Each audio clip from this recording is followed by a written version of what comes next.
بسم الله الرحمن الرحيم. الحمد لله رب العالمين، والصلاة والسلام على أشرف الأنبياء والمرسلين نبينا محمد وآله وصحبه أجمعين. أما بعد، الثوابت والمتغيرات في مسيرة العمل الإسلامي المعاصر ہمارا موضوع ابھی مسلسل چل رہا ہے۔ منہج تلقی کے تحت اجتہاد اور تقلید سے متعلق ثوابت اور متغیرات، اور ابھی فی الحال ثوابت چل رہے ہیں۔ اس سے پہلے ہم نے کئی سیگمنٹس میں کچھ بلٹس اس مبحث کے پڑھے تھے۔ ابھی اس وقت ہم پہنچے ہوئے ہیں کتاب کے صفحہ نمبر 92 اور عنوان ہے مشروعیت دراست الفقہ على الطریقة المذہبیہ بشرط عدم التعصب۔ اس بات کا مشروع ہونا، یعنی شریعت کے مطابق ہونا اس بات کا کہ فقہ یعنی مسائل شریعت پڑھے جائیں کسی فقہی مذاہب میں سے کسی ایک مذہب کے طریقے پر، صرف ایک شرط کے ساتھ کہ تعصب سے گریز کیا جائے۔ آپ جب فقہی احکام کی طرف آتے ہیں تو کس طریقے سے لیتے ہیں آپ؟ اگر یہ فرض کر بھی لیا جائے تھوڑی دیر کے لیے کہ ہر مسئلے کی دلیل آپ کو خود پتہ کرنی ہوتی ہے، اور جو کہ اصلاً مجتہد کا کام ہے نہ کہ غیر مجتہد کا، اگر تھوڑی دیر کے لیے کر بھی لیا جائے تو کیا پہلے دن سے آپ ان ساری چیزوں سے واقف ہوں گے؟ اس کے ظاہر ہے کچھ مراحل ہوں گے۔ ایک تو مرحلہ یہ ہے کہ آپ نے آنکھ کھولی اور آپ نے دیکھا کہ آپ کے گھر والے، آپ کے بڑے کس طریقے سے نماز پڑھ رہے ہیں، تو آپ اسی طریقے سے نماز پڑھیں گے۔ آپ کی وہ عمر ہی نہیں ہے جس میں آپ دلیلوں کو چیک کریں گے۔ یہ تھوڑی دیر کے اسیوم کرتے کے لیے کہ آپ کی قدرت رکھتے ہیں کہ آپ دلیلوں کو چیک کر لیں گے، لیکن ظاہر ہے کہ ایک وقت آئے گا کہ پھر ہی آپ دلائل دیکھیں گے۔ اچھا، ابھی چلیں فرض کر لے ابھی آپ کی عمر آ گئی، آپ نے دلائل چیک کرنے کی صلاحیت بھی ہے اور عمر بھی شروع ہو چکی ہے۔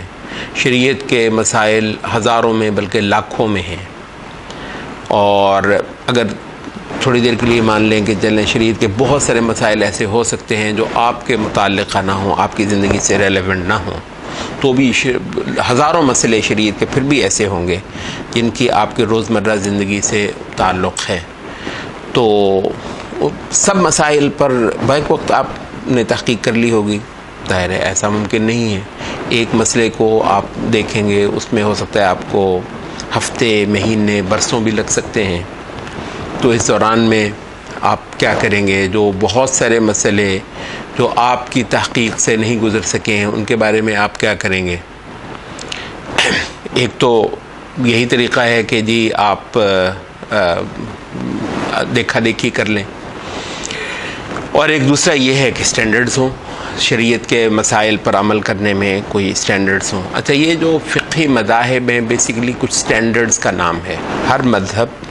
شریعت کے استنباط اور استدلال کے حوالے سے اعلیٰ ترین سٹینڈرڈز دینے کی کوشش کرتا ہے، اور وہ جو آپ سمجھتے ہیں کہ آپ ایک عامی ہوتے ہوئے وہ کر لیں گے، اس میں تصور ہو ہی نہیں سکتا کسی سٹینڈرڈ کا۔ اچھا،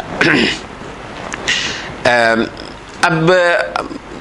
کچھ مراحل تو خیر ایسے ہیں، جیسے ہم نے کہا کہ آپ کو لا محالہ اپنے بڑوں کو دیکھ کر ہی ان کی جس طرح وہ نماز پڑھتے ہیں، جس طرح وہ روزے کے مسائل پر عمل کرتے ہیں، اور اس کے علاوہ حلال حرام کے موٹے اٹھنا بیٹھنا کھانا پینا، تو وہ آپ کرتے ہیں۔ لیکن تھوڑا سا جب آپ پڑھنے لکھنے کے قابل ہوتے ہیں تو اس میں جو طریقہ ہے شریعت کے مسائل کو پڑھنے اور سمجھنے کا، وہ یہ ہے کہ آپ کسی ایک مذہب کے اوپر چل کر اس کی فقہ پڑھ لیں اور اس کے مسائل کو لے لیں، اور اس کے بعد البتہ پھر اگر آپ آگے بڑھ سکتے ہیں تو پھر اس کی دلیلوں کو جانیں، پھر مزید آگے بڑھ سکتے ہیں تو اس کی دلیلوں کو اور دوسرے کسی مذہب کی دلیلوں کا موازنہ کر لیں، اور پھر اس سے بڑھ سکتے ہیں تو آپ پھر ان تمام مذاہب میں سے جو صحیح قول ہے اور راجح بات ہے اس کا تعین کر لیں، اگر آپ میں اتنی ہمت اور استعداد باقی ہے۔ تو بہرحال یہ جو آپ کو ابھی دے رہے ہیں اس میں کیونکہ زیادہ تر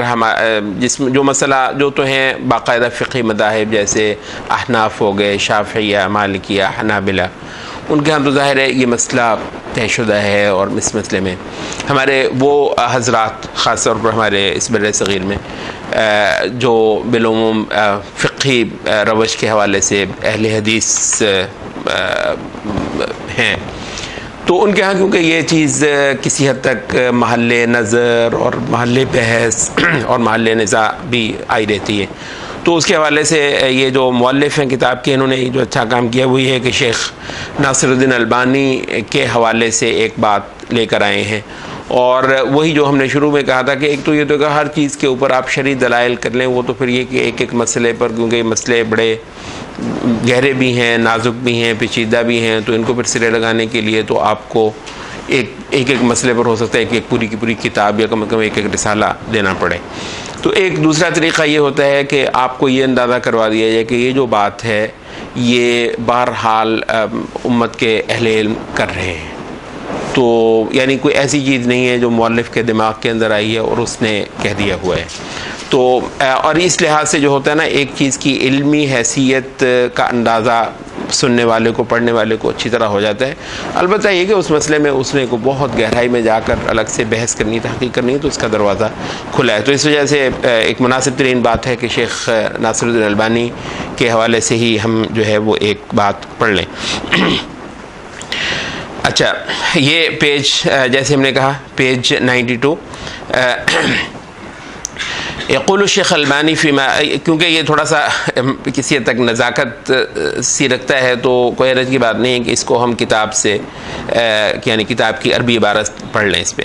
یقول الشیخ الالبانی فیما ينقلہ عنہ محمد عید عباسی فی کتاب بدعت التعصب المذہبی۔ شیخ البانی صاحب کے ایک شاگرد ہیں محمد عید عباسی، تو وہ اپنی کتاب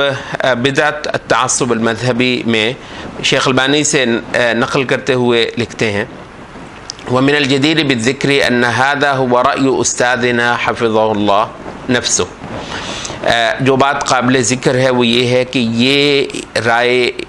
ہمارے استاد البانی حفظہ اللہ، اس وقت وہ زندہ تھے، ان کی اپنی ہی رائے ہے۔ فقد ذکر اکثر من مرہ، انہوں نے ایک بار سے زیادہ یہ بات البانی صاحب نے ذکر کی، ان الواجب علی الناس فی زماننا، کہ لوگوں پر جو چیز واجب ہے ہمارے اس زمانے میں،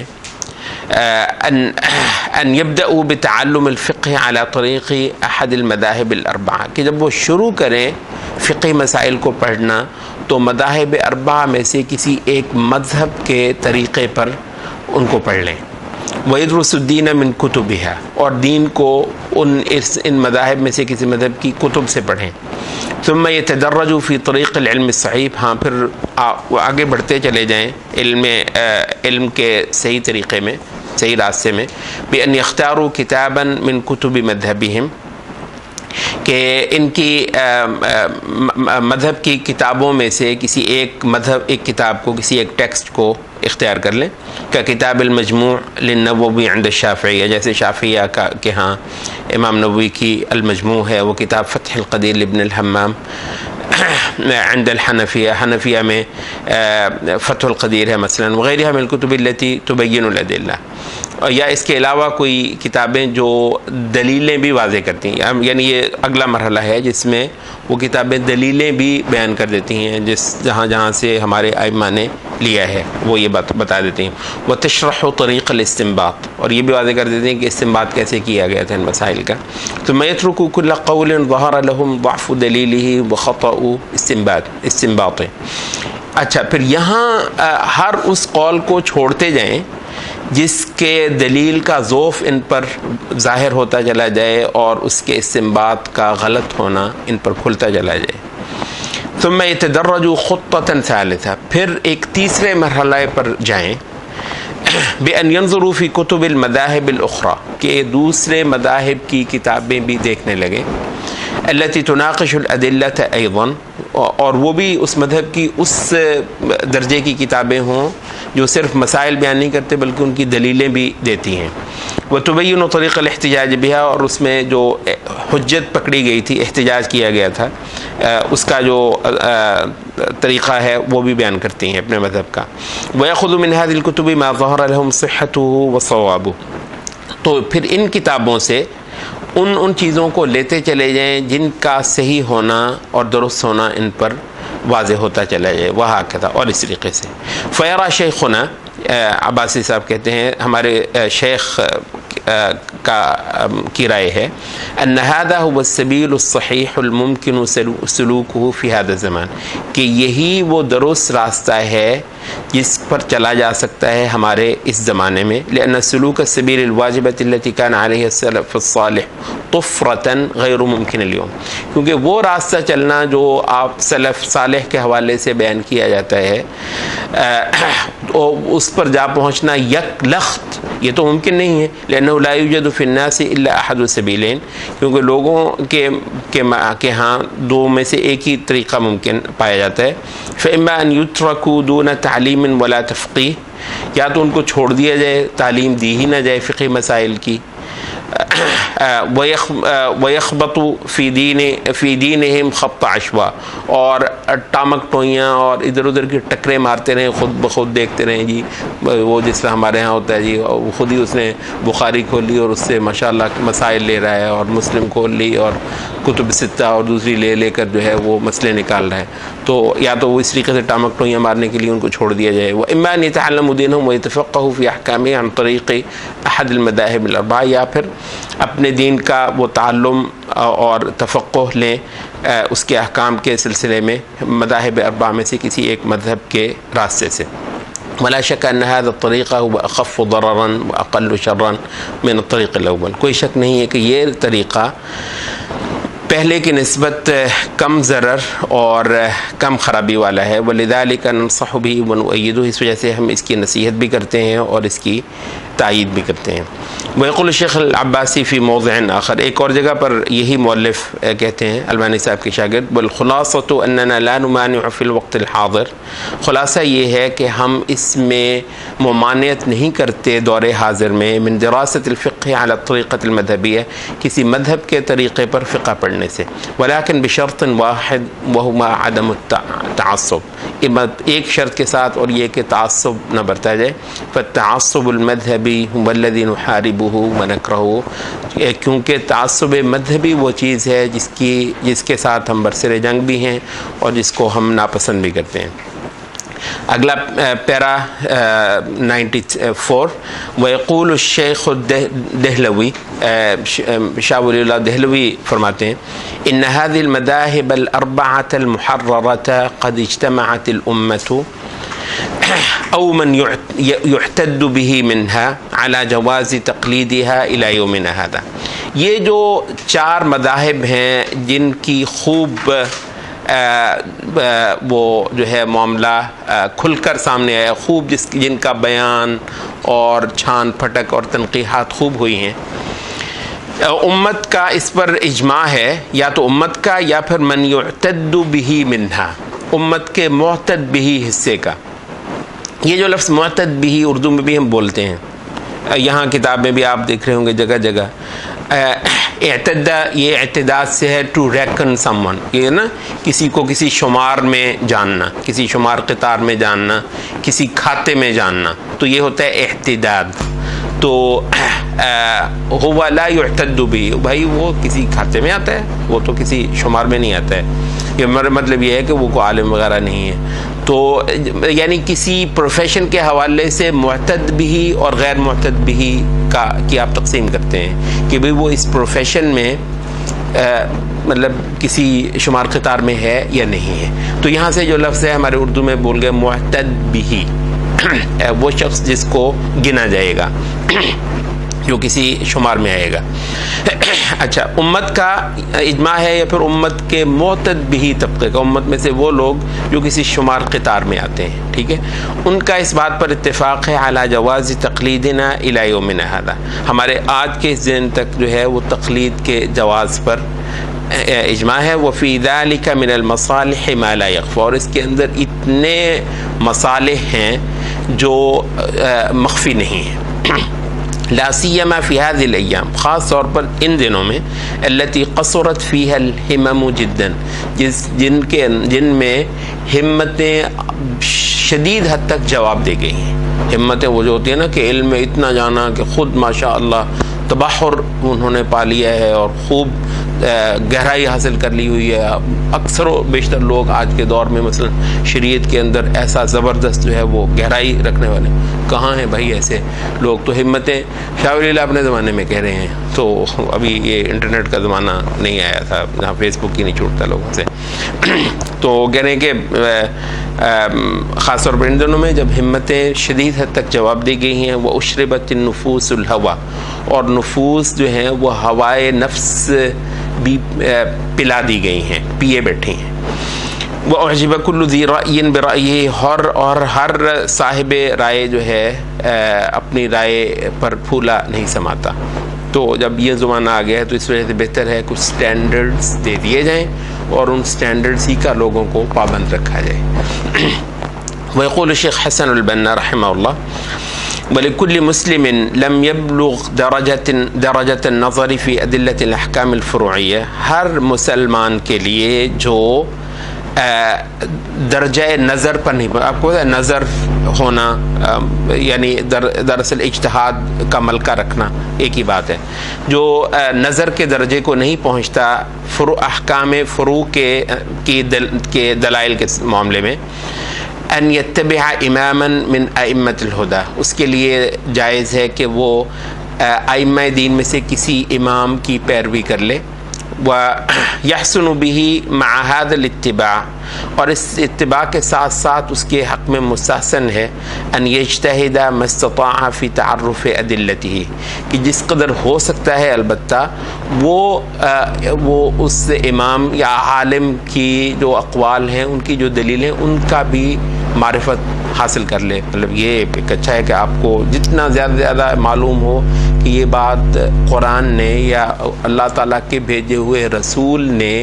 کس انداز سے کہی یا کی ہے، تو اگر آپ کو جتنا زیادہ اس کا علم ہو جائے، اس کا وہ درجہ کہ آپ کہیں کہ میں یہ حکم استنباط کر سکتا ہوں، وہ تو آپ کے پاس نہیں ہے، وہ تو کسی اور نے کر کے دیا ہے۔ لیکن یہ کہ بجائے اس کے کہ آپ یہ اس نے کہہ دیا سو آپ نے کر لیا، کیونکہ بالکل جو آخری درجہ وہ تو یہ اس نے کہا حلال ہے جی حلال ہے، حرام ہے جی حرام ہے۔ لیکن یہ ہے کہ اگر آپ کو تھوڑا سا یہ اندازہ ہو جائے کہ قرآن کی کس آیت سے نکلا ہے، یہ نبی صلی اللہ علیہ وسلم کی کس حدیث سے نکلا ہے،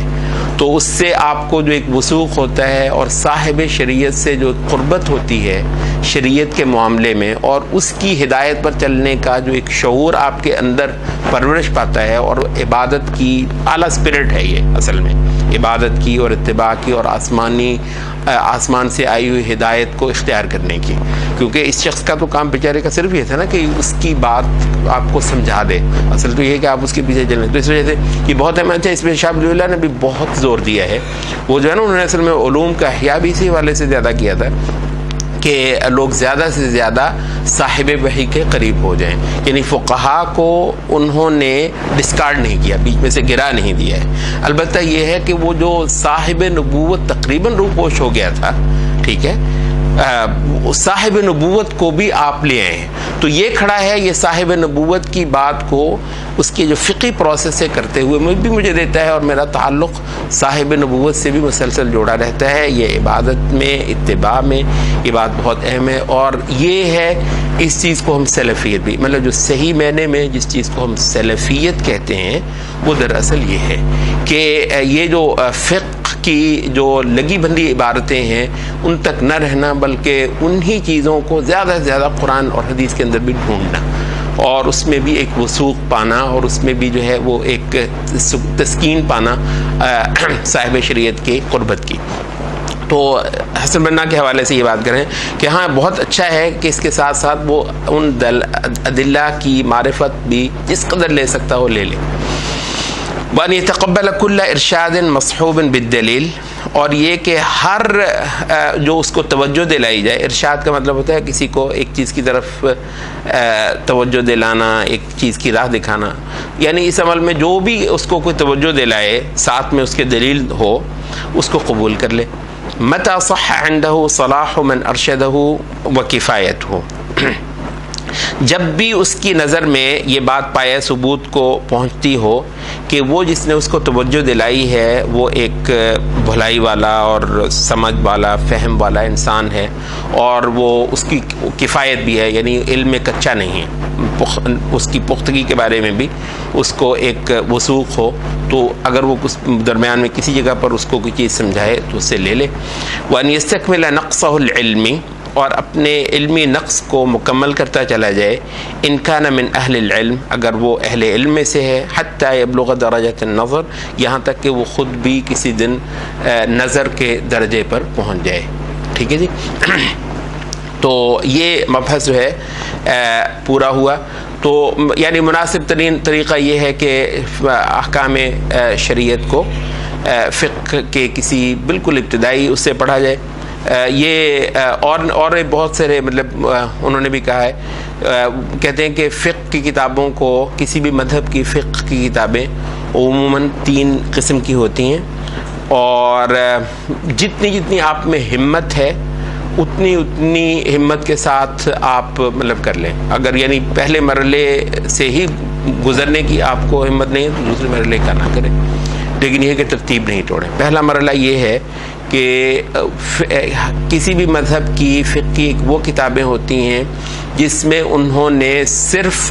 مسئلے دیے ہوتے ہیں، واجب ہے، حرام ہے، حلال ہے، مندوب ہے، مباح ہے اور وغیرہ وغیرہ. یہ تو اس میں کہتے ہیں محض احکام کا ذکر کرتے ہیں. اچھا یہ پہلا ہے، تو آپ اس کو پڑھ لیجئے، آپ کو تھوڑا سا اندازہ ہو جائے گا کہ اچھا نماز کے ہی مسئلے ہیں، روزے کے ہی مسئلے ہیں، حج کے ہی مسئلے ہیں وغیرہ وغیرہ. اور اس میں بھی تھوڑی سی ہم یہ بات واضح کر دیں کہ ہو سکتا ہے فقہ کیونکہ ایک بہت پوری زندگی پر محیط ایک چیز ہے، تو ہو سکتا ہے کہ کئی سارے فقہ کے ابواب آپ کی زندگی سے بہت زیادہ ریلیونٹ نہ ہوں تو آپ ان کو سرے سے نہ بھی پڑھیں. مثلا بیوع ہے، مطلب بیوع کا معاملہ اگر آپ کو مطلب تاجر بھی ہوں تو اب ساری کتاب البیوع تو پوری بہت بڑی چیز ہے، تو ہو سکتا ہے اس کے بھی پھر چند مسئلے ہی آپ پڑھیں کسی سے، سارا نہ پڑھیں. اسی طریقے سے یہ نکاح طلاق کے مسئلے ہیں تو ہو سکتا ہے کہ آپ ان کو اس وقت پڑھیں جب آپ کو اس کی ضرورت پڑے، لیکن نماز کے مسئلے مثلا روزے کے مسئلے بہت جلدی آپ کو سیکھنے ہوتے ہیں تو ان کو آپ جلدی سیکھ لیں. موٹی بات یہ ہے کہ جن مسئلوں کی آپ کو ضرورت ہے ان مسئلوں کو، اور اگر آپ کو زیادہ ریگولر اسٹوڈنٹ ہیں تو پھر پورے فقہ کی کتاب اس پڑھ لیں. اچھا تو یہ ایک لیول ہے. ٹھیک ہے جی. محض احکام ذکر کر دیے گئے جن کتابوں میں. اس کے بعد جو ہے وہ دوسرا ہے کہ جس میں وہ اپنے وہ مسائل بھی ذکر کرتے ہیں اور ان مسائل کے جو پروسیس ہیں، جو فقہی پروسیس ہے وہ بھی ذکر کرتے ہیں کہ یہ اس کی یہ دلیل ہے، اس کی یہ دلیل ہے، اور وجہ استدلال کیا ہے. ایک ہوتی ہے دلیل، ایک ہوتا ہے وجہ استدلال، ہم نے لیا کیسے ہے اس سے، تو وہ بھی اس کا بھی کچھ بیان اس کے اندر ہوتا ہے. تو یہاں آپ یہ کریں گے کہ اس مذہب کی جو دلیلیں ہیں، اب یہ دوسرا مرحلہ ہے، یہ اگر جب آپ کی ہمت اگر اس کا آپ کا ساتھ دے رہی ہو اس تک آنے کے لیے تو آپ دوسرے مرحلے میں یہ کر لیجئے. اور تیسرے درجے کی کتابیں ہوتی ہیں جس میں وہ انہوں نے مقارنہ بھی کیا ہوتا ہے، موازنہ بھی کیا ہوتا ہے دوسرے مذاہب سے کہ ہماری دلیل کس وجہ سے اس کی اور اس کی اور اس کے مقابلے پر جو ہے نا وہ قوی تر ہے، تو اس کو پھر آپ لے لیتے ہیں.